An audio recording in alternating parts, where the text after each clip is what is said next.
Ici Isabelle et bienvenue à Honnêtement vrai. Beaucoup d'entre nous passent leur vie à vouloir bien paraître, souvent sans même s'en rendre compte. Mais aujourd'hui, on a juste envie d'être honnêtement vrai, d'avoir des conversations intimes, sincères et profondément humaines. Ensemble, on déconstruit les apparences, une vérité à la fois. Aujourd'hui à l'émission, je reçois Alyssa Hart, guide spirituel et thérapeute holistique spécialisée dans l'intégration psychédélique.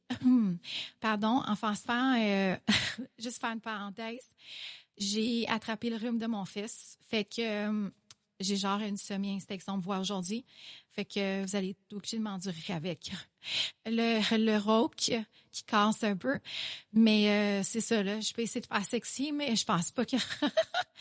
fait que t'es formé au yoga, à la méthode Gottman pour les couples et à l'intégration psychédélique à la Karen Academy. Alyssa offre un espace empreint de compassion, de douceur et d'ouverture. Son approche est somatique et informée par le trauma dans un cadre inclusif, positif et bienveillant.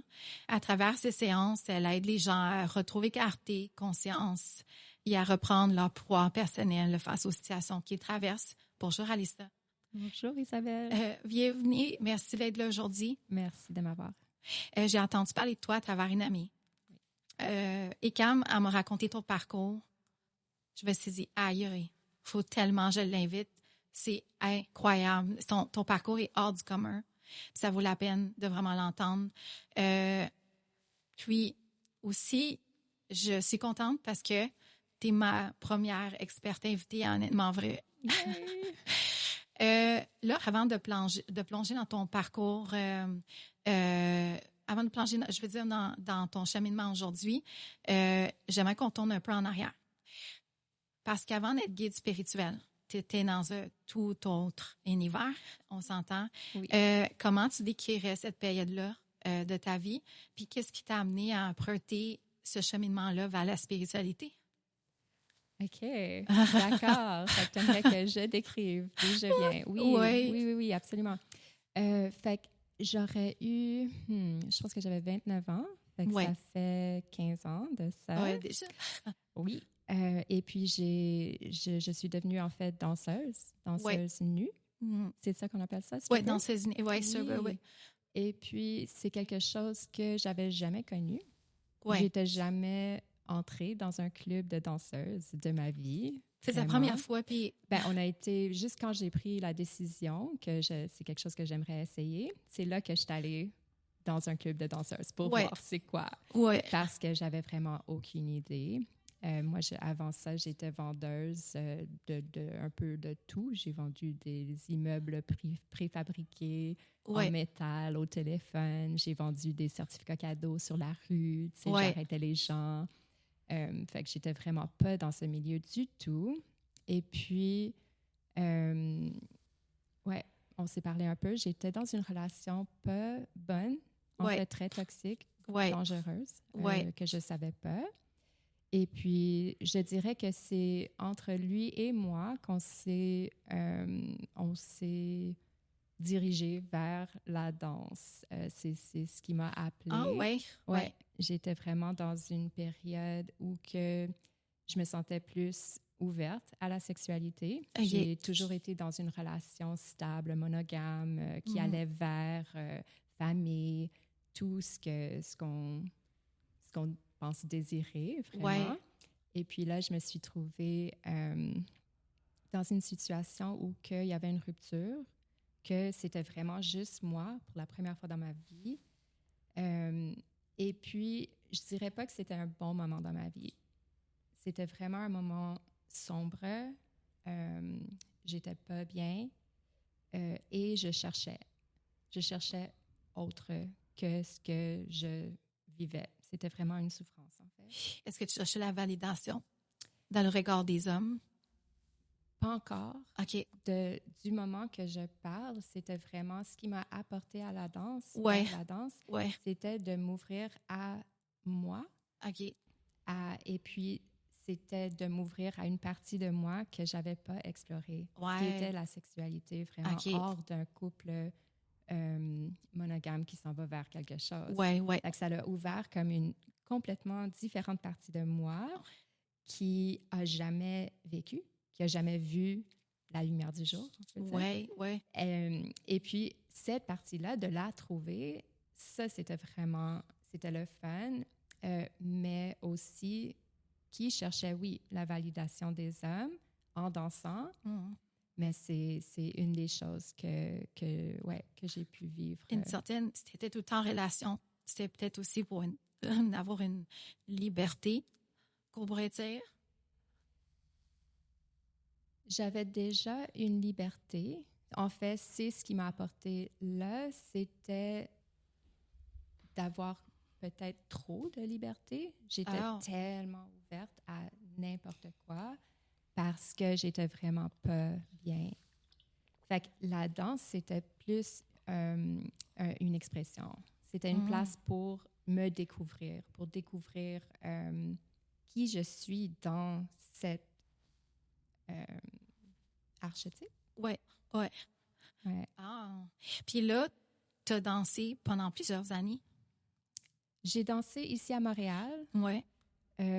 Pendant, je pense, juste 1 an et demi. Et puis, comme je dis, vraiment dans une situation pas saine. Ouais.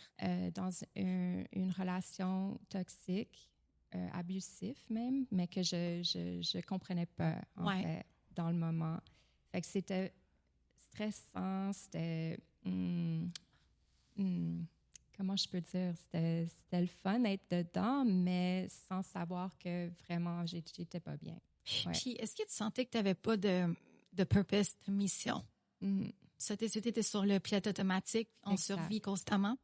Oui, je jouais avec cet archétype-là. J'aimais danser, j'aimais ce que ça m'apportait, mais en même temps, il y avait vraiment des côtés sombres. C'était pas aligné, j'étais pas bien. Ouais. Il y avait de la drogue, il y avait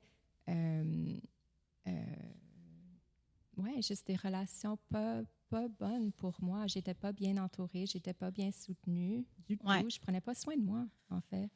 Et puis, Puis t'étais comme tu te sentais... je pense que tu étais dedans, fait que tu n'étais pas encore consciente de tout ça. Du tout, exact. Je faisais juste survivre. Ouais. Mais pour moi, c'était vraiment le fun. Ouais. Right? C'est quand même pas du fun, c'est ça. T'as du plaisir, mais aujourd'hui... de voir en reculant, oui, j'étais pas bien, je souffrais. C'était vraiment... C'est quoi qui a été le déclic qui t'a amené vers une autre direction? C'est ça. Fait que le déclic, c'était que je suis rendue malade. Mon corps, de petit à petit, j'avais comme des malaises ici et là. Puis mon corps a dit non. Et puis, c'est rendu au point que je dirais que ça a duré 6 mois. Où que j'avais mal, j'étais pas bien, ça l'empirait. Puis, c'est devenu au point que je pouvais plus danser. Ah, ouais? Ouais. Fait que là, j'avais plus le choix. Ouais. C'était physique, là. Mon estomac gonflait. J'avais de l'air à être enceinte. Je pouvais plus danser. Puis les petits mal de ventre que j'avais ici et là sont devenus constantes. J'avais un mal permanent, constant. Ouais. Et puis c'est là que j'ai dit, bon, il faut que je me prenne en main, là. Il y a quelque chose qui va pas. Puis c'est quoi les étapes que tu as... Je pense que là, tu étais consciente de ton problème, mais c'est quoi les étapes après que tu as fait pour mettre sur le chemin de la guérison, mon enfant? Oui, ben, je savais je savais pas le problème, je savais les symptômes. Ouais. Et puis, de ce que je connaissais de la vie, le premier choix, c'est le médecin. Fait que je suis allée voir la médecine conventionnelle qui m'a mis sur une liste d'attente pour une opération exploratoire. Ouais. Alors, en attendant pour cette opération, moi, je continuais à avoir mal, j'avais l'estomac qui gonflait, je savais vraiment pas quoi faire, il n'y avait pas d'autre chemin. Alors, c'est là que je me suis ouverte au yoga. Ah! Ouais, j'ai commencé avec mes premiers cours de yoga. Et puis, c'est la première fois que j'ai pris un moment, que je me suis fait offrir un moment, je me suis permis un moment pour être juste avec mon corps et de de pas focusser sur la douleur, sur l'inflammation, mais sur le tout. Qu'est-ce qui se passe dans mon corps? Où je suis? Comment je respire? Comment je me sens envers les autres à côté de moi, envers le prof? C'était vraiment une genre de « Oh, attends, je suis où là? Qu'est-ce qui se passe? » Ouais, c'est comme si je me suis trouvée dans un sens de plus que qu'est-ce que je fais, mais qu'est-ce que je suis. Ouais. Et puis, à l'écoute de ton corps à partir de ce moment-là. C'est ça, ouais. Puis, tu as découvert la naturopathie aussi? Oui, en même temps, c'est ça, j'attendais pour cette opération exploratoire ou même que je l'ai eue, puis qui ont vu que en fait, j'avais rien. Mais de me faire dire que j'ai rien, tandis que moi, j'ai de l'air à être enceinte, j'ai mal constamment, il n'y a rien qui soulage. Je sais que j'ai pas rien, right? Fait que c'est là que, oui, j'ai été vers une naturopathe. Tu n'étais pas comprise par le système? Du tout. C'est ça. Le système, j'ai passé par... Tu ne validais pas le... un département m'a envoyé à l'autre département, m'a envoyé à l'autre département, puis finalement, on m'a dit que... J'ai littéralement eu un médecin qui m'a dit comme ça, IBS. Ah oui, c'est ça ce qu'on allait dire. C'est syndrome, C'était comme... moi, je regarde le médecin comme... Est-ce que tu me demandes une question ou tu me diagnoses? Là, c'est quoi qui se passe? Tu sais? Puis il était comme, Oh my God. Puis la naturopathie, au moins, ça m'a donné une piste. C'était comme, OK, écoute, ce qu'on m'a fait dire, c'est que le corps veut guérir. Right? Le corps est toujours en train d'aller vers la guérison. On est fait de machines bio incroyables qui va vers la guérison sans qu'on essaie de quoi. Fait que c'est vraiment de s'enlever de son chemin. C'est qu'est-ce que je suis en train de faire qui fait en sorte que mon corps ne peut pas faire ce qu'il est censé faire naturellement, ce qu'il veut faire, ce qu'il est propulsé à faire. Alors, c'était de mieux me nourrir, de continuer à faire mon yoga, de trouver d'autres exercices pour mieux respirer, enlever le sucre, la caféine, le gluten, les cigarettes, le vin. Fait que tout. Sentais-tu que tu avais une emprise par tout ça? Tout ce qui est quelque chose qui était comme addict. Ben oui, absolument. Le sucre. Absolument. C'est tellement... Arrêtant une chose après l'autre. Tu sais, c'était comme être un poisson dans l'eau, right? Un poisson, c'est pas qu'il est dans l'eau nécessairement, il est toujours dans l'eau. Fait que pour moi, j'étais tout le temps en train de me nourrir de sucre, de caféine, d'alcool. J'avais pas de problème tant que tel. Mais en arrêtant le sucre, j'ai vu comment que mon corps a réagi. C'était pas beau, là. C'était 10 jours de malaise, de maux de tête. Ah oui, c'est physique. Comme un sevrage. Exact. Oh. Oui, d'enlever le sucre, mais on parle de complètement zéro sucre. C'est souffrant. Oui, et puis après ce 10 jours, par exemple. Comment de fait? Après ce 10 jours, c'était comme si je me suis réveillée un matin, puis c'était comme si on m'a mis des lunettes, puis que tandis qu'avant, je voyais tout embrouillé. J'avais de l'énergie, je me sentais bien. C'était comme incroyable. Alors, c'est là que je pouvais plus arrêter. Là. Fait que, oui, le sucre, l'alcool, même chose. D'entrer dans un bar sans boire. C'est dur. Ça confronte. Oui, énormément. C'est de voir, oh my God, que j'utilisais l'alcool ou l'alcool m'utilisait moi sans que je le sache. Fait que c'est vraiment de passer... tu vois comment toutes ces substances-là t'affectaient sur une base régulière, puis comment ils ont un impact énorme sur nous. C'est ça. Oui. Puis,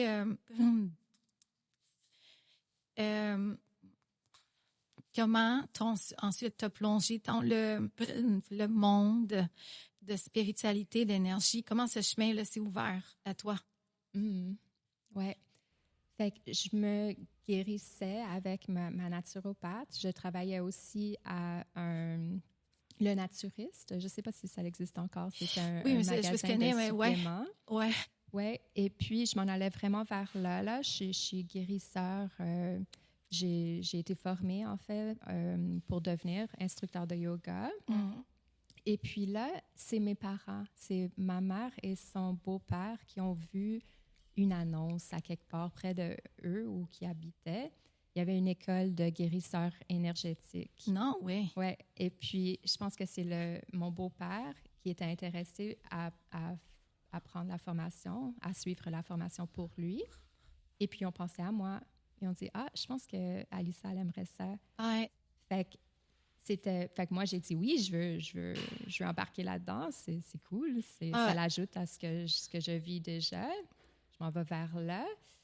Alors, c'était moi. Ma mère a décidé, ben là, si vous allez tous les deux faire la formation, ben moi aussi. Fait que c'était moi, ma mère et mon beau-père. Et puis, on a suivi cette formation ensemble sur un cours de 3 ans, en fait. Wow! Ouais. Quand même, non? Oui, très long. Wow! Puis c'était vraiment quelque chose de vivre ça avec eux. Oui, en famille en plus. Oui. Mais c'est dans le fond, il y a 16 énergétiques, si tu es capable de voir l'aura des gens, tu es capable de... Fait que j'ai appris plein de trucs. C'est un couple en Ontario. Lui, il est plus médecine chinoise, Reiki, genre acupuncture. Ouais. Puis elle est plus comme ésotérique, genre sorcière, psychique, voir les entités, tout ça. Wow. Et puis les deux, ils ont mis leur connaissances, leur expertise ensemble pour développer une école de guérisseurs énergétiques. Alors, j'ai appris à, voir les auras, à communiquer avec des entités, à clearer les maisons, les espaces. Ouais, et puis j'ai appris une forme de, on peut dire, transmission énergétique en toucher, avec le toucher. OK, ouais. Fait que c'est comme le Reiki, mais pas le Reiki que j'ai appris. J'ai appris aussi à travailler avec les enfants intérieurs. L'idée que... le inner child. Oui, ben, genre, j'ai appris un peu là-dessus, mais là, qu'on est en anglais, là, mais c'est vraiment fascinant. C'est ça. Fait que j'ai appris plein de modalités de subpersonalities. Ce n'est une autre. L'idée que notre psyche, notre ego et nos pensées sont compris de plusieurs différentes personnalités.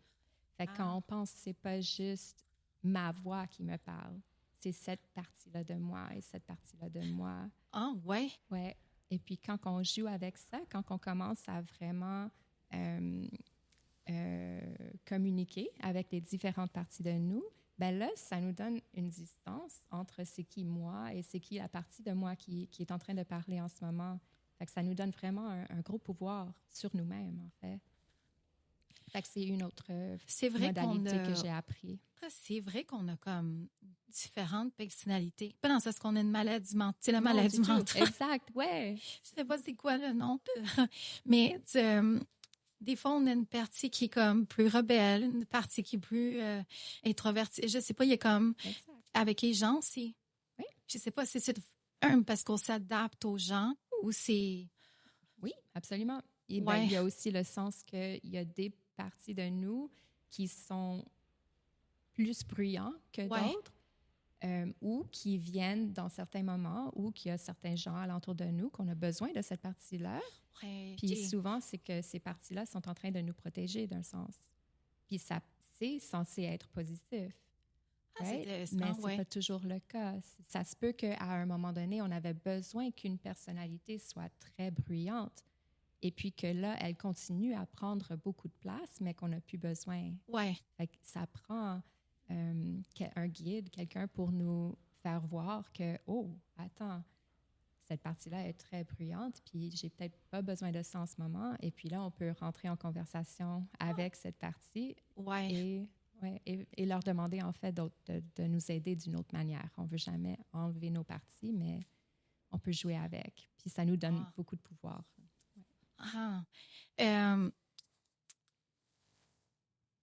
J'adore ça. Tu décris comme spiritual stripper.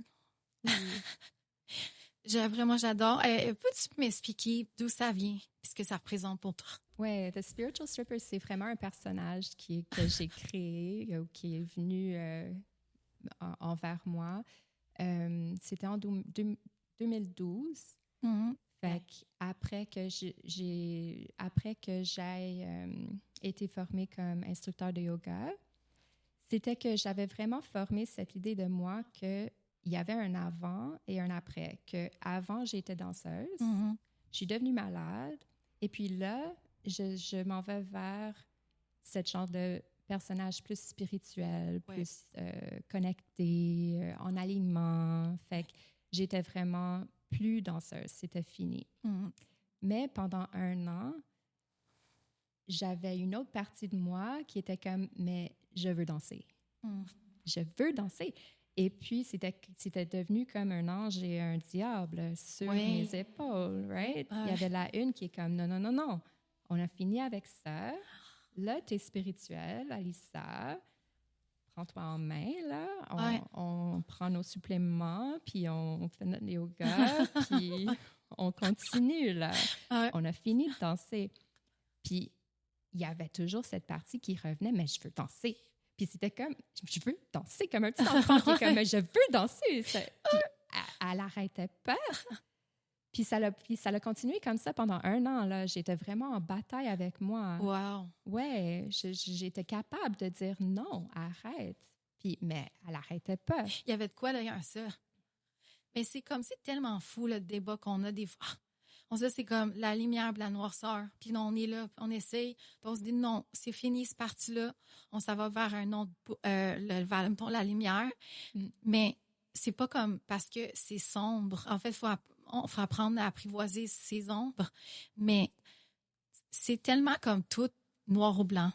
On n'est jamais dans la zone grise ou l'équilibre. Ben de plus en plus. C'est là que je trouve, c'est là qui réside la magie, right? La nuance.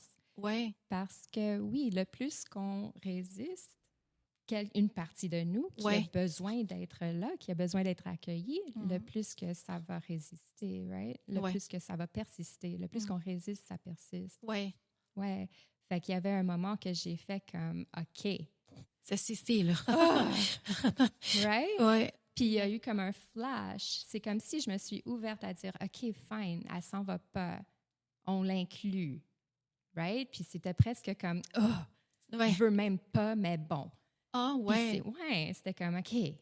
Puis c'est venu comme une genre de vibration dans moi qui a dit, attends.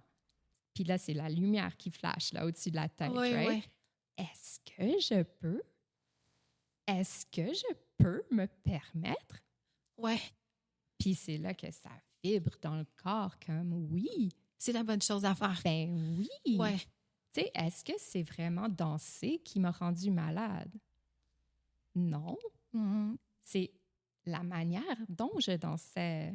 Right? Je savais pas tous ces trucs que je connais là. Ouais. J'avais jamais fait le yoga, j'avais jamais fait cette formation qui m'a entré en contact avec une dizaine de personnes où qu'on peut vraiment aller dans notre nous-mêmes. Ouais. Pendant 1 an ensemble, j'ai jamais connu ce genre de connexion humaine. Comment est-ce que je peux apporter ça dans un club de danseuses? Puis c'est là que c'est devenu excitant. La réponse était, ben oui, vas-y, go. Tu faisais ça pour toi. Puis là, tout d'un coup, je faisais ça pour moi. Je faisais ça avec une intention, avec une conscience, avec une mission, en fait, de devenir the spiritual stripper. Mais t'avais-tu pas peur, mais de sentir un jugement ou tu dis des autres, dans le fond, de la communauté plus spirituelle ou des gens que tu as rencontrés sur ton chemin qui auraient pu te juger, là, disaient, OK, tu as pris le chemin de la spiritualité, mais tu t'en vas danser. Ouais. Ouais, tu as été confrontée à ça. J'ai été confrontée plusieurs fois, oui, des gens qui m'ont même ri dans ma face. Ouais. Ah, ouais. Ouais. Et puis, je peux dire que ça m'a jamais touchée. Ça m'a jamais touchée. Et puis, je pense que ça a le rapport avec le fait que j'ai été vendeuse avant, dans mon ancienne vie, même avant d'être danseuse. Ouais. Moi, j'accostais les gens, là, je les arrêtais dans la rue. Ouais, Puis ouais. je disais, excuse-moi, avez-vous un minute? Tu sais, avant qu'on avait les machines pour les cartes de crédit, là, Ouais. je demandais une carte de crédit aux gens. Ouais. Puis je frottais avec le derrière de mon crayon pour avoir leur empreinte. Puis j'avais comme une couple de personnes à chaque jour qui me faisaient assez confiance pour me donner leur signature dans la rue. Wow. Je gagnais ma vie comme ça. Ouais. Fait que pour avoir la capacité de faire ça, ça prend la capacité d'avoir plein de gens à nous dire non. Ouais. Un après l'autre, après l'autre, Oui. après l'autre, puis qui risent dans notre face. Là. Penses-tu que je vais te donner ma carte de crédit? Ouais. Ben, moi, je prends pas ça personnel. C'est correct. Tu veux pas me la donner. Moi, je vais trouver celle qui veut. Ouais. Parce que moi, je veux gagner ma vie, là, right? Fait que ça m'a grandement aidée, j'en suis certaine. Oui, c'est sûr. Ouais. À force de te le faire répéter, de te le faire dire non, non, non. C'est pas que tu viens immuniser, mais tu viens un peu habitué. Moi, Ouais, personnellement, c'est j'ai quelque peur constamment de me faire dire non. Mais toi, c'est ça, tu t'es normal. Ouais, Mais j'ai passé au travers. c'est ça. Right? Ouais. Ça l'a pris beaucoup, en fait. Mais c'est comme apprendre à faire la bicyclette. Oui, c'est ça. Mais Ça ce que reste avec j'adore, moi. c'est que tu as décidé de retourner danser pour toi. Oui, exact. Puis ça, ben là, tu vas nous l'expliquer, là, mais ça l'amène à parler du pouvoir féminin. Dans le fond, de reconnecter avec son pouvoir féminin. Tu as même co-organisé un festival. C'est-tu Touch and Play Montréal? Tu peux en parler plus de tout ça? Là? Ben là, on parler. Là, on parle de une décennie, right? Ouais. Une dizaine d'années que ça m'a pris pour me rendre là. OK. Parce qu'il y avait des étapes. Pour danser, pour moi, c'était pour danser en restant centré, en restant ancré dans où je vais moi, qu'est-ce qui est bon pour moi, comment je peux faire ça différemment qu'avant. Fait que c'était vraiment d'éliminer l'alcool, d'aller vers les gens qui me semblent moins abusifs, je peux dire. Tu choisissais tes clients? Oui, je choisissais mes clients, absolument. Wow. Oui. C'est toi qui choisissais, tu te faisais pas choisir. Des fois, les gens venaient vers moi, mais moi, il fallait vraiment que je les sente parce qu'il y a beaucoup d'abus, il y a beaucoup de violations de consentement dans les clubs, absolument. Ouais. Alors, il fallait vraiment que je me protège. Et puis, en faisant ça, j'ai vraiment... j'ai comme aiguisé mon sens de savoir qui était correct et qui l'était pas, et à quoi ça ressemble. Et puis aussi, c'est comme si de prendre tous mes outils de yoga, de guérisseur énergétique, c'est vraiment de comprendre qu'est-ce qui se passe en dehors de qu'est-ce qui se passe. Qu'est-ce qu'on voit pas? Right? Et puis, j'ai été capable de comme me voir en train de danser et je voyais que j'essayais d'attirer l'homme dans ma danse. Il y a la danse sur le stage. Ouais. Il y a aussi la danse contact qui se fait en arrière. Fait que pour les deux, j'ai vu, en utilisant mes connaissances de spiritualité, de guérisseur énergétique, j'ai vu que j'étais en train d'essayer d'attirer les gens vers moi avec ma danse. Et puis, c'est devenu une genre d'exploration. Qu'est-ce que ça serait? À quoi j'aurais de l'air si j'étais pour vraiment danser pour moi, pour mon plaisir? Puis que peut-être pas que je m'en foutais de ce que j'ai de l'air, mais que ça vienne de moi, que j'aime bouger de cette manière, que ça me fait du bien. Ouais. Et puis là, de voir qu'est-ce que ça l'attire, ça. Qui est attiré par ça? Et les danses contact, pareil. Comment ça serait si le plaisir était pour moi? Et c'est là que ça a ouvert quelque chose de complètement inconnu. le désir féminin, qu'est-ce que ça l'apporte? Oui. Non seulement le positif, mais le négatif aussi. OK. Il y a des gens qui n'aiment pas ça. Tu veux dire... Le désir féminin, l'idée que la danse soit pour moi, ouais. la plupart des hommes sont là pour prendre avantage de toi, dans le sens qu'ils sont là pour leur plaisir. Fait que ça confronte. OK, Tout d'un coup, c'est eux qui payent. Oui, c'est vrai, oui. Right? Tout d'un coup, je suis pour la payer pour qu'elle se fasse plaisir. C'est un grand non pour plusieurs hommes. Oui. Et pour moi, j'ai trouvé ça fascinant, hallucinant de jouer avec ça, que je me fasse payer pour que je me fasse plaisir. Ouais. Oui, j'étais un oui à ça pour la première fois de ma vie. Est-ce que tu as rencontré d'autres danseuses qui étaient dans cette vibe-là? Ou... Jamais. Non, tu étais une... Oh, wow. Mais dans le fond, tu vibrais différemment. Oui. Puis, tu étais moins, j'imagine, en faisant ça, tu étais moins à l'argent.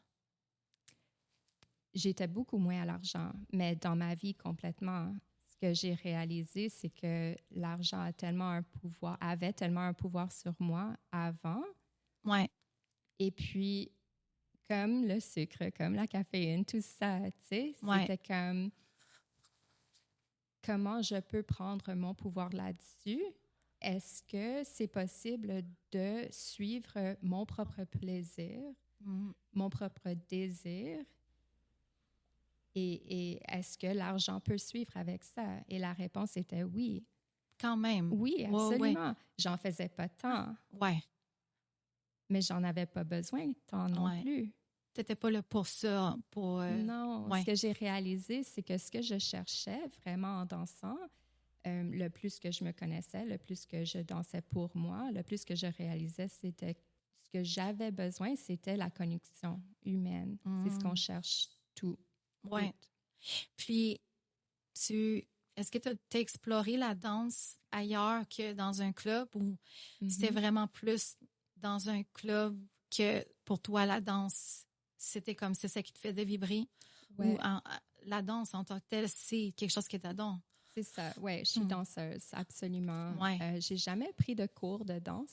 Oh non? Non, j'ai peut-être fait le cours gratuit sur Sainte-Catherine pour la salsa une fois dans ma vie. Mais non, la danse qui m'appelle, c'était vraiment la danse extatique. Ce n'est une. OK. Fait que c'est un endroit sobre où qu'on arrive chacun à un certain moment. On danse ensemble, la musique, elle commence doucement, puis elle remonte jusqu'à temps qu'on soit comme dans une phase extatique ensemble. Et puis là, elle redescend. Et puis, on fait le clos ensemble. Fait que c'était vraiment une pratique. C'est la première fois que j'entends ça. Ouais. Ah oui. La danse extatique, ça m'a beaucoup apporté dans ma vie. Certain, la communauté, la danse telle quelle, ce n'est une. L'autre, c'était la danse contact différent, très différent que le contact dans les clubs de danseuses, mais contact improvisé. OK. Et puis, cette danse-là, c'est vraiment de venir en contact avec une ou plusieurs personnes dans une manière improvisée. Fait qu'il n'y a pas de pas, c'est vraiment de suivre notre élan. Ouais. Alors, encore, de suivre la connexion humaine et d'aller vers notre plaisir, ce qui nous fait du bien, ce qu'on aime. Et puis, c'est ça qui m'a amenée vers le Touch and Play. Touch and Play, c'est un festival et puis c'était très excitant pour moi de trouver ce festival-là parce que c'était l'intersection justement de la danse et la sexualité dans un contexte sobre, dans un contexte d'exploration, de consentement clair. Oui. Right? Et puis, j'ai été au premier Touch and Play en 2015. Le premier Touch and Play, excuse-moi, aux États-Unis. C'était à Massachusetts. Ah ouais? Oui. La première, je pense que c'était en 2012, en fait, mais à Berlin. Ah, j'y ai quand même. OK. Oui, ça a traversé une couple de pays en Europe. Et puis, c'est venu au Earth Dance. C'est une communauté basée sur la contact improvisé. C'est arrivé là en 2015. Fait que j'ai participé aussitôt que j'ai vu ça. Il y avait pas, ça te parlait, là. Ah oui, il n'y avait pas de chance de m'arrêter. C'était encore cette vibration de on y va quand, là? Puis j'ai été en fait avec une bonne amie, Bianca, pour les 3 éditions, 2015, 2016, 2017. Et puis après 2017, c'est là qu'on s'est fait inviter pour rester une autre semaine, je crois, après le festival, avec les éducateurs, avec ceux qui ont créé le festival, en fait. Celui qui a créé le festival dès le début en Berlin, il était là, son nom c'est Daniel. Et puis, on a exploré ensemble plein de trucs de mouvement, de consentement, de danse. Et puis, c'est là que ça m'est venu, l'idée de Touch and Play Montréal. Oh! Ah oui, j'étais juste comme... Je vibrais encore, même chose, qu'il faut que ça se passe. On a besoin de ça à Montréal. Toute ma communauté spirituelle qui danse, qui sont ouverts au tantra, tout ça, j'étais dans ce milieu-là. Danse extatique, danse contact impro, on avait besoin de ça, la communauté avait besoin de ça, j'avais besoin de ça. Alors, j'ai été voir Daniel qui était là, puis je lui ai demandé est-ce qu'on peut amener ça à Montréal? Puis il était comme, ben oui. Oh, ouais. Ça a bien marché? Oui, Bianca qui était là avec moi. Il y avait aussi un autre de mes amis, Benoît, de Montréal. On était tous là pour la semaine après le festival. Puis c'était décidé juste là. C'était un oui complet. Fait que nous 3, on a créé Touch and Play Montréal 2018. On a fait l'édition d'été. Ça a tellement bien été qu'on a fait une édition hiver aussi. Wow. 2018, 2019 été, 2019 hiver aussi. Fait qu'on a fait 4 éditions jusqu'à temps que le monde a fermé. Puis, t'as arrêté de danser? Je dansais. Quand? Je dansais. Mais t'as arrêté de danser quand? Quand le monde a fini. Oui. A arrêté. C'était fini. Oui. Ouais. Puis, est-ce que des fois, ça te manque? Non. T'es en paix avec ça? T'as fait ton chemin, puis tu dis, je suis dans une autre étape, j'imagine ça d'être ça. Oui, je suis vraiment rendue autre part. Ouais, complètement. Là, c'est maman solo. Mais t'es vraiment comme, oui, maman solo. Ouais. Fait que c'est ça. Quand le monde a terminé, là, je suis devenue maman. J'étais prête. Complètement. Ah oui, il y avait des bébés qui voulaient sortir de moi, là, puis il fallait que ça se passe. Mais là, faut parler de ça, le maman solo, par choix. Oui. Ça, c'est pas très courant et ça se fait de plus en plus. Oui. Je trouve ça vraiment intéressant parce que il y a peut-être des femmes qui y pensent, il y a peut-être des femmes qui sont dans ce processus-là. Comment tu as fait pour en arriver là? Je sais, ça se fait en pleine conscience, mais comment toi, intérieurement, tu as pris cette décision-là? Oui, c'était vraiment pas facile et très messy. Oui. Ouais. J'essayais vraiment de forcer. Comme j'ai dit, il y avait des bébés qui voulaient sortir de moi. Sentais la paix. Ah ouais, c'était comme impossible que je sois pas maman, là. Il faut que ça se passe depuis l'âge de 36 ans. OK. Fait qu'on parle de 4 ans de encore souffrance, d'un sens, d'essayer de trouver quelqu'un, d'essayer de faire vivre quelque chose qui n'est pas censé être, de forcer, de tout faire pour devenir maman. Et puis, tout ne fonctionnait pas. Tout fonctionnait pas. Les relations malsaines. J'ai même essayé avec donneur connu que une chance, ça n'a pas marché. Finalement, j'ai réalisé que, mon ami, en fait, a réalisé qu'il était raciste, qu'il avait des vidéos en ligne qui montraient vraiment qu'il était suprémiste. Oui, puis que ça, lui faisait ça comme une mission pour faire plein de bébés blancs. Ouais, fait que c'était comme, oh my God, je me suis fait lancer dans un monde que j'aurais jamais pensé existait. Et puis tout ça pour éviter donneur inconnu, anonyme. L'idée d'aller vers une banque de sperme, oh my God, je résistais à ça, que ma fille, que mon petit gars, que mon bébé sache pas, connaisse pas d'où il vient. C'était impossible pour moi. Il fallait absolument qu'il y ait un papa. Ouais. Et puis, c'est ça a pris des années avant qu'une thérapeute m'a dit, ben, vas-y, fais-le. Puis j'ai fait comme, de quoi tu parles? Fais-le. C'est quoi qui te fait de peur par le banque? C'est juste, c'était froid, c'était déconnecté, C'était juste impossible pour moi. Je pouvais pas voir comment est-ce que mon enfant peut naître sans avoir un papa. Toi, c'est vraiment l'idée du papa. Papa, maman, bébé, c'est comme ça. L'espèce de modèle familial qu'on connaît. Ben oui, j'ai été élevée sur ça.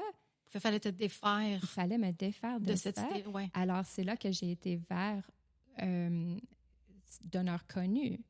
Puis ça, c'est pour les gens qui ne savent pas, donneur connu, ça veut dire que tu connais la personne, OK.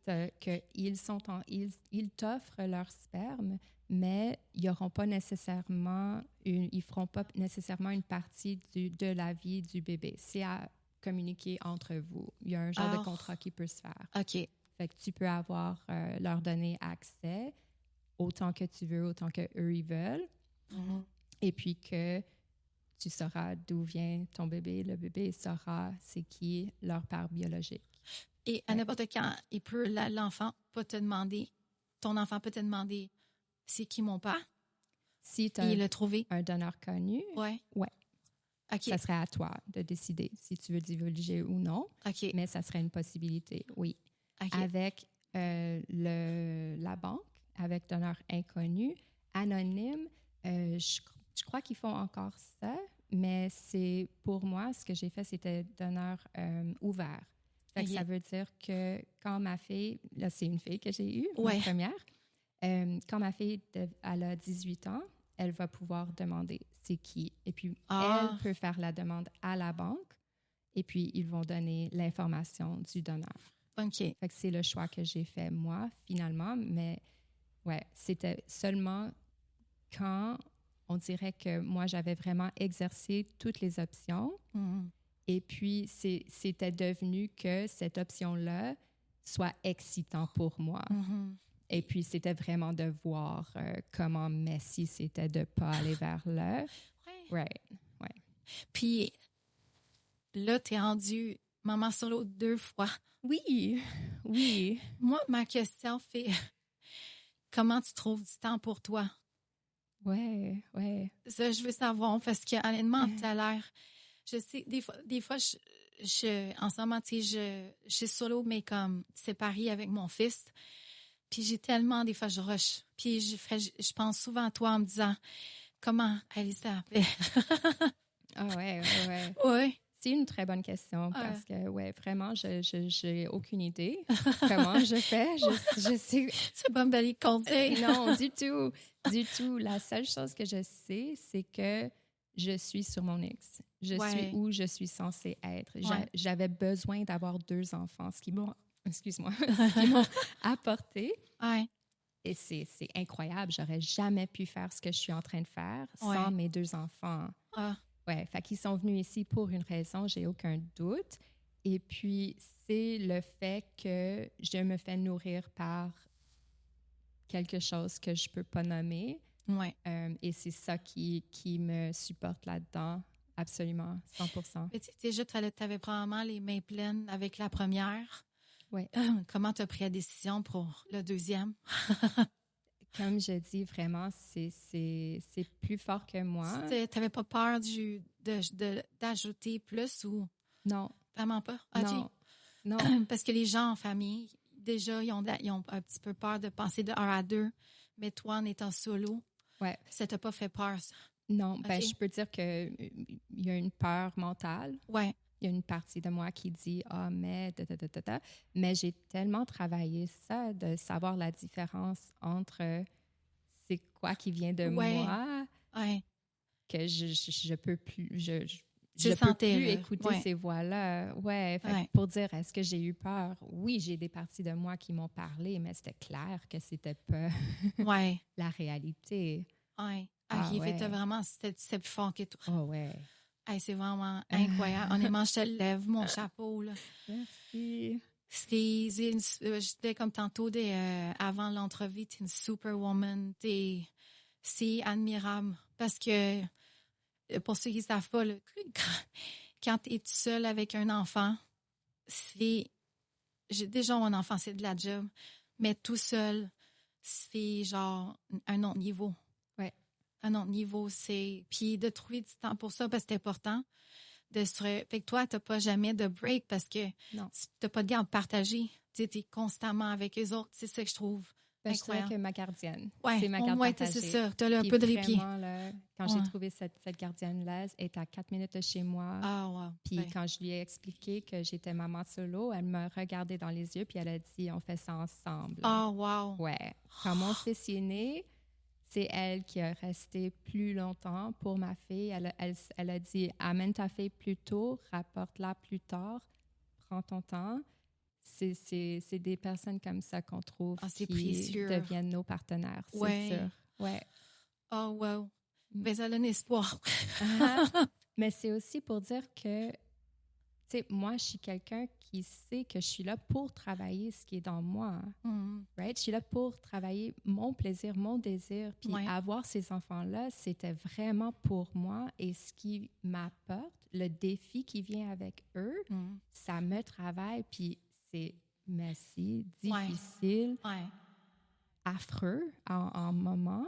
Mais je sais que moi, je suis là pour faire ce travail et là pour moi. C'est pour défaire ce qui m'a été transmis et ce que moi, je transmettrai plus. J'ai pris cette décision quand on parle de trauma intergénérationnel. Oui. Je suis là pour couper ça. Et mes enfants m'apportent ce que j'ai besoin pour travailler pour moi. Alors, moi, je vois ça vraiment comme ça. Puis en plus, tu n'as pas de partenaire. Fait que tu n'as pas son côté aussi de trauma générationnel. C'est passé par le sperme. Oui, c'est vrai. Si on va voir vraiment dans les études scientifiques, le trauma, oui, il y a le côté de ce qui se passe dans nous en tant que femmes. Oui.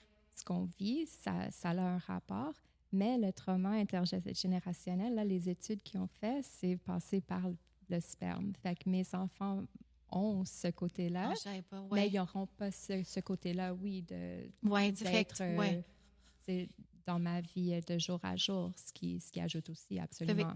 Est-ce que tu peux faire ce choix-là? Est-ce qu'il y a beaucoup de descriptions quand tu choisis? Quand ils choisissent, ils disent pas c'est quoi leur trauma. Là. Mais non, parce qu'il y a peut-être des indications, genre. On voit leur éducation, leur intérêt. Il y en a qui montrent des photos de quand ils étaient bébés, des donneurs, ou ils peuvent montrer des photos d'adultes, mais embrouillées. Il y en a même, ils ont des banques où on entend la voix du donneur. Ouais. Est-ce que tu as un background story ou une histoire de leur jeunesse, enfance? Non, mais pas à ce que j'ai vu. Non, mais ils donnent les histoires médicaux, génétiques, côté ADN. Possible, des diagnostics possibles. Trucs comme ça. C'est fascinant quand même. Oui, mais leur personnalité. Je sais que je sais des petits traits comme introverti ou. Puis tu le vois dans tes enfants. Je vois dans mes enfants. Wow. Ah ouais. Là, j'aimerais ça aborder un peu ton cheminement actuel. Tu es rendue ailleurs complètement aujourd'hui. Tu es une guide spirituelle, une thérapeute holistique spécialisée en intégration psychédélique. Tu as transformé tout ce véhicule-là en mission. Concrètement, comment tu accompagnes les gens avant et après une expérience? Fait que si on parle spécifiquement d'intégration psychédélique, ouais.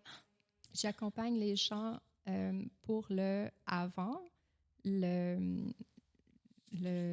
journey, Ouais, ouais, avant la séance, ouais. qu'ils vont créer soit eux-mêmes ou que quelqu'un va guider. Alors, je leur aide avec la préparation côté rituel, intention, comment préparer leur corps, comment préparer leur esprit. Surtout si c'est la première fois qu'ils prennent une substance, ils ne vont pas savoir comment ça va leur affecter. Fait qu'il faut vraiment faire de notre mieux de contrôler ce qu'on peut contrôler, ce qui est leur environnement, ce qu'ils prennent dans leur corps pour se nourrir, comment qu'ils se préparent eux-mêmes. Ça, c'est le avant. Et puis, il y a aussi le côté médecine, leur informer sur qu'est-ce qui serait le meilleur pour leur intention, le dosage, vraiment comment tester pour être sûr qu'ils vont être en sécurité avec ce qu'ils prennent. Fait que c'est des choses que je peux aider. Et puis, le par-après, quand quelqu'un va sur un chemin vers une séance, le mot, un voyage, bon, voilà. Oui, en retraite aussi, oui. Oui, s'ils vont en retraite ou en voyage, ce qu'ils vont apporter, ben, comment est-ce qu'ils peuvent intégrer ça dans leur vie? Ça peut être difficile, ça peut apporter de la confusion. Oui, Souvent les gens vont changer. Oui. Right? Ils sont allés pour ça. Oui. Mais là, de revenir une différente personne, comment est-ce qu'ils gèrent ça avec leurs relations existantes, leur famille? Oui, parce qu'ils n'ont pas changé. Oui. C'est ça, tout reste pareil. Oui. Alors, l'intégration, c'est très, très, très important. C'est quelque chose que je peux offrir aux gens. C'est vrai. En fait, quand tu dis que c'est important, je pense qu'il va tellement accorder encore plus d'importance à l'intégration parce que l'expérience elle-même, c'est comme, je pense, je sais pas, comme 20%, puis 80%, c'est l'intégration. C'est tellement, le monde pense que ils vont faire la substance, puis ils vont revenir, puis ils sont changés, puis that's it, c'est fini. Le gros bout du travail, le gros bout du travail est fait. Mais c'est tellement, c'est moi, pour l'avoir vécu, c'est tellement le après qui est comme tellement important. Ça peut l'être. Ouais. Il y a des gens qui vont faire ça, qui vont prendre la substance, qui vont arriver chez eux avec le 20% et penser que tout va bien, puis qu'ils sont meilleurs pour ça, puis qui vont juste reprendre une autre substance le mois prochain. Puis, right? On peut aller comme ça super facilement. Il y a des gens qui vont prendre ton argent, aucun problème, right? Bien. Mais si on veut vraiment changer notre vie, si on veut vraiment avoir une intention et vivre une intégrité avec cette médecine-là, ben ça prend une intégration et une préparation aussi. Oui. Puis aussi, on n'a pas tout le temps on n'intègre pas tout le temps en revenant la première semaine ou les leçons tout de suite. Des fois, ça peut... Il y a des gens qui sont surpris. Ils sont comme, comme 6 mois plus tard, 1 an. Ben oui, ça m'en est tout d'un coup une réalisation. Tu fais un lien avec ce qui est arrivé dans ta session ou en cérémonie. Puis là, t'es comme, j'avais pas vu ça comme ça. Fait que c'est comme... C'est fou comment les gens ne savent pas l'intégration peut être tellement longue après. Absolument. Je trouve ça vraiment bien que tu fais ça et que tu accompagnes les gens avant et après. Merci.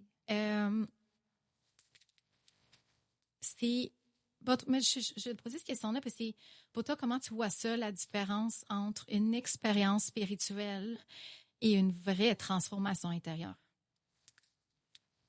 Une expérience spirituelle et une vraie transmutation. Je pense plus comme l'expérience spirituelle, plus comme je pense à un trip versus le vrai travail, la vraie transformation.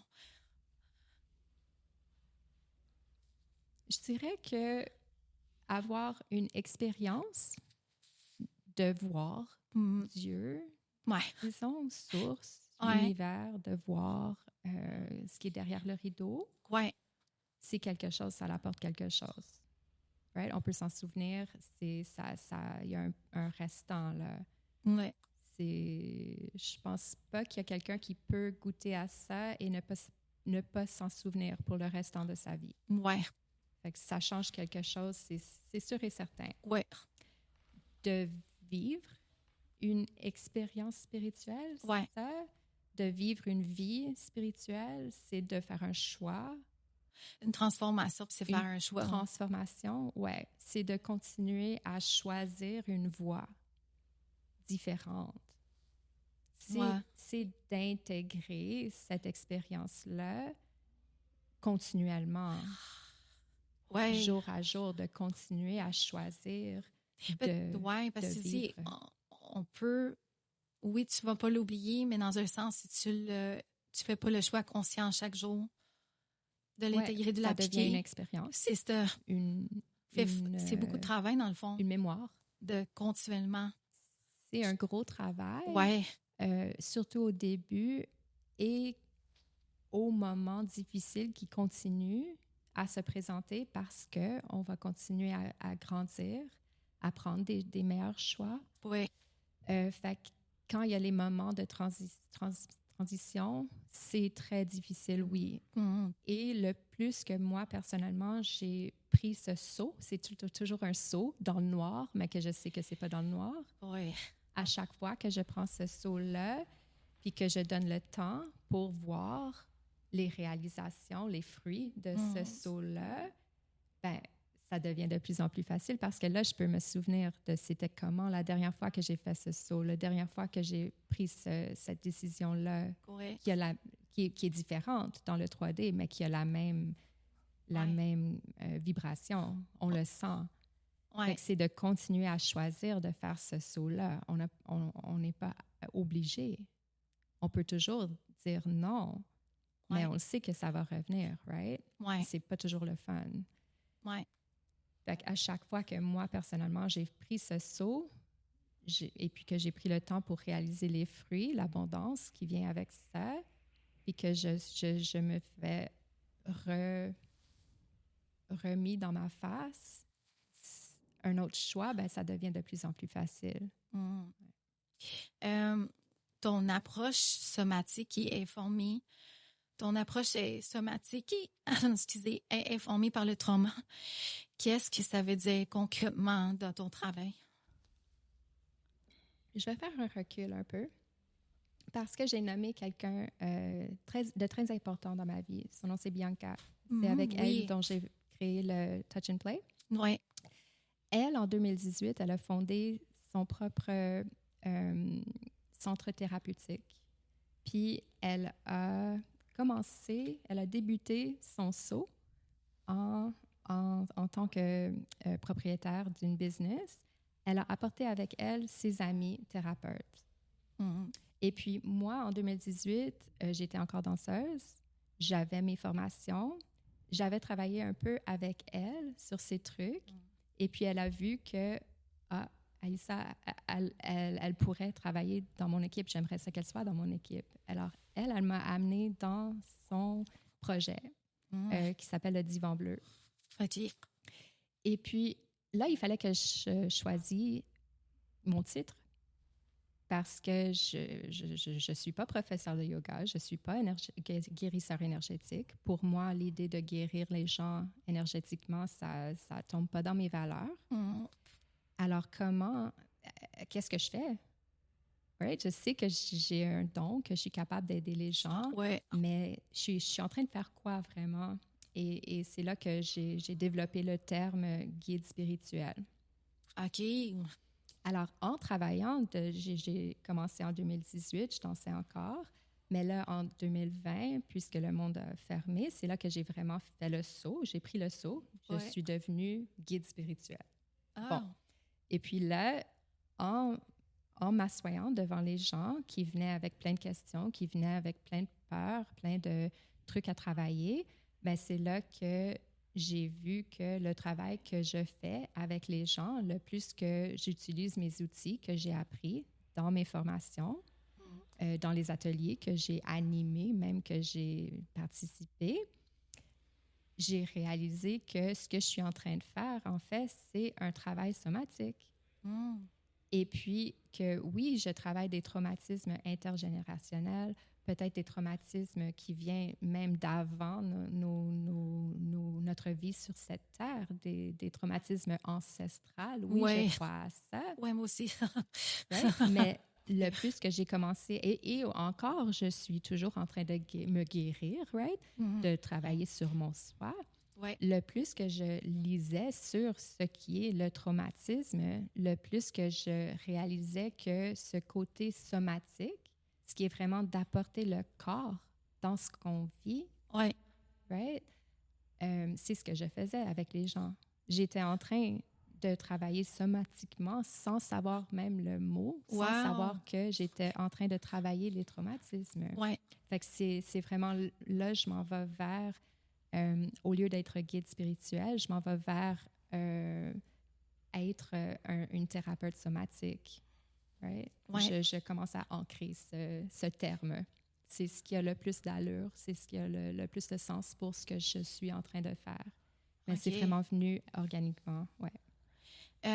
Puis, mettons, si quelqu'un nous écoute puis qui traverse un grand changement, séparation, hypertension, quel premier pas tu les conseilles pour ce qu'on serait connecté à l'humain? Le premier pas, ça serait de voir qu'est-ce qui se passe dans leur corps, somatiquement. Vraiment, ouais. Parce qu'on peut se perdre dans l'histoire très facilement. Ce qui se passe, ce qui est en train de se passer, c'est ça. C'est elle m'a fait ça, m'a fait ci, j'ai fait ça, je suis ici, c'est ce qui se passe, ça finit plus, jamais toute ta vie tu peux vivre cette histoire. On se comprend? Oui. Bon. Oui. Fait que, prends un moment, assis-toi, puis va voir, c'est où? Où est-ce que tu sens cette peur? Où est-ce qu'il n'y a pas tant d'émotions humaines?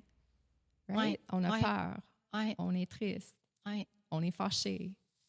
C'est vrai. Tu sais, on se sent, bon, ben, où est-ce que ça te frappe? Prends un moment pour être avec toi, respire, c'est le premier pas. Puis, mais quelque part dans ton corps, Va voir, c'est où? Où est-ce que tu ressens cette tristesse? Ah. Puis après ça, en fait, là, tu dis conscient. Là, on est conscient. Ouais, mais si t'es dans ton histoire, t'es pas conscient, non? T'es toujours conscient. Ah ouais? Ben oui. On est toujours conscient. OK. C'est où est-ce qu'on porte notre attention? Si ton attention est sur ton histoire, t'es consciente. Ouais. Mais ton attention est sur ton histoire. Ah. Le moment que tu décides de changer ton attention, de changer la direction, de voir autre part, c'est ça la coupure, disons. Ouais. Puis après ça, ce serait quoi une autre étape que la personne pourrait faire?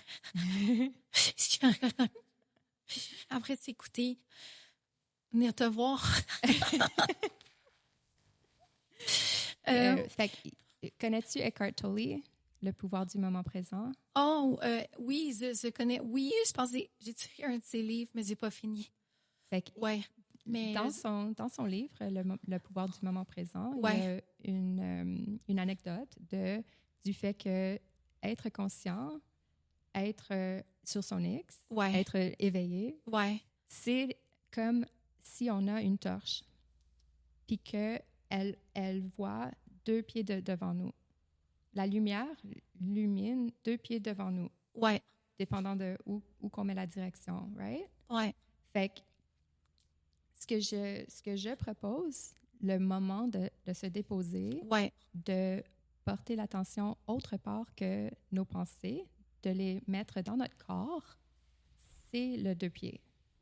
OK. Fait que quoi faire après ça? Ouais. C'est de reprendre la torche, la réilluminer, et puis voilà. C'est à toi. C'est toi qui as le pouvoir. Moi, c'est reprendre le pouvoir. Exact. C'est pas moi qui va guérir, OK? Il y a plein de gars, il y a plein de gens qui vont prendre ton argent, qui vont te dire c'est quoi la 2e étape, la 3e. Il y a plein de livres là-dessus. 7 étapes pour ci, 8 étapes pour ça. Ça, c'est pas en alignement avec mon idée de pouvoir. Je redonne le pouvoir aux gens pour que eux c'est à eux de décider c'est quoi la prochaine étape. Moi, je peux aider là-dedans. Ouais. Oui, si ils le sentent, eux, Tu les qui guides, viennent mais me voir, on peut discuter ensemble. Ouais. Mais c'est quand même leur torche, puis c'est eux qui vont aller la allumer quand on a fini notre étape. C'est comme ça mon approche. C'est fou. Oui, parce qu'on va souvent aller voir quelqu'un pour dire « Viens m'aider, guéris-moi, fais quelque chose. » Sauve-moi. On n'a pas besoin d'être sauvé. Moi, je ne sauve pas les gens ils n'ont pas besoin d'être sauvés. Tu sens toi. On a besoin d'être accompagnés. C'est assez de se sentir seul dans tout. Fini. Oui. Ça résonne tellement. Wow. Quel type de pratique ou de rituel tu trouves aidant pour intégrer une transformation dans le quotidien? T'en as-tu? Ou tu trouves que c'est bénéfique? Pour moi, c'est l'eau. L'eau? 100% l'eau. Dans quel sens? D'aller dans un bain? Me déposer dans un bain, dans une piscine, dans un lac, dans un bain tourbillon. Ou de boire de l'eau. Ouais. J'en bois, là, ça n'a pas de sens. Je vois ça. Pour moi, c'est l'élément. Ouais. Est-ce que tu pas mais j'ai déjà entendu dire que l'eau peut nous transmettre des messages. C'est quoi ça? Dans la douche? Ben moi, comme j'ai dit, l'eau m'ancre. C'est là que je suis capable d'être plus ouverte à ce qui est réceptive, pour moi. Plus réceptive. Voyez. Si c'est l'eau qui me parle, je sais pas. Je m'en fous vraiment. Ouais. Right? C'est le fait que ça m'aide, ça fait du bien. Ça te fait du bien. Jusqu'au moment que ça m'aide plus, ça me fait plus du bien, j'arrête de le faire. Le pourquoi derrière, là, c'est quoi qui se passe, c'est pas pour moi, c'est pas mon département. Puis fait que ça veut dire que tu te fais régulièrement des bains, mettons, régulièrement tu vas à la piscine, t'en fais comme un rituel, une pratique rituelle, dans le fond. Comme que tu mets ça dans ton agenda puis tu te dis ça, c'est mon temps. Non, jamais dans mon agenda. OK. Ah non. C'est juste ça. Ouais. OK. Fait que tu te dis, tout d'un coup, c'est quoi j'ai besoin? J'ai besoin d'un bain. Je fais. Oui. Ouais. Puis ça peut être un jus vert. Ça peut être AEW. Ouais. Ça peut être chocolat. Ça peut être un verre de vin. Ouais. Je sais pas. Mais que je check à chaque fois. C'est quoi que j'ai envie, c'est quoi je veux. Si j'ai besoin de quelque chose, je vais le savoir. Là, j'ai fait assez de travail pour savoir est-ce que c'est mental, je suis en train d'essayer de supprimer quelque chose ou je me nourris. Si j'ai besoin de quelque chose, ben il n'y a pas grand-chose qui va m'arrêter. Oui, ça va parler plus fort, de plus en plus fort. Oui, puis généralement, ça va se faire pas mal facilement parce que la vie veut ce que je veux. Oui. Si je suis en train de forcer quelque chose, ben... Fait que maintenant, c'est rendu la question de la fin. On est rendu là. C'est quoi pour toi être honnêtement vrai? Ouais. Être honnêtement vrai pour moi, c'est d'avoir le courage de faire face à le tout de nous. Alors, de vraiment incorporer le corps, de tout ce qu'on a parlé, le corps, les parties de nous qui nous parlent, d'avoir le courage de voir, de prendre le moment pour voir pour nous-mêmes c'est quoi notre vérité complète. Corps, âme, émotion, le tout, noirceur, lumière. Ouais. Écoute, merci Alicia d'avoir partagé ton histoire avec nous, ton expertise. Je suis tellement contente d'avoir eu cette conversation-là avec toi. Même si j'ai rejeté avec moi, tu peux pas savoir comment j'aurais tellement voulu parler plus ou genre essayer de... Mais je sentais que probablement on aurait pu faire une plus longue entrevue. Puis aussi, je me sentais un peu comme ma voix était un obstacle. Et j'essaie le plus possible d'essayer d'échanger avec toi, mais de savoir que j'étais un peu limitée. C'était un bon challenge. Pour ceux et celles qui ont envie de te suivre ou d'avoir recours à tes services, c'est où qu'on peut te retrouver? Ouais, ben, j'aimerais te remercier Merci. de m'avoir invitée. Wow, ça fait un plaisir. Ouais. Je suis vraiment, vraiment contente de t'avoir rencontrée et de partager ce moment avec toi, absolument, et les gens qui vont entendre, qui vont écouter.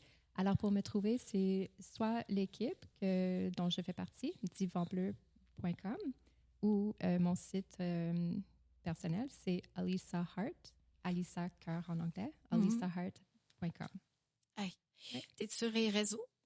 J'espère l'être. Bientôt. Sur Instagram, c'est Alissa less than 3, le numéro 3. Et espérons qu'on va avoir des vidéos là-dessus. Je commence. Oui. Ouais. Et merci encore. Merci d'avoir été là. Si cet épisode t'a touché, inspiré ou juste fait du bien, n'hésite pas à le partager. Je t'invite aussi à t'abonner pour ne rien manquer. Tu peux aussi venir me jaser à Honnêtement Vrai ou Isabelle Péquin sur Instagram. Et on se retrouve bientôt pour une autre jasette Honnêtement Vrai.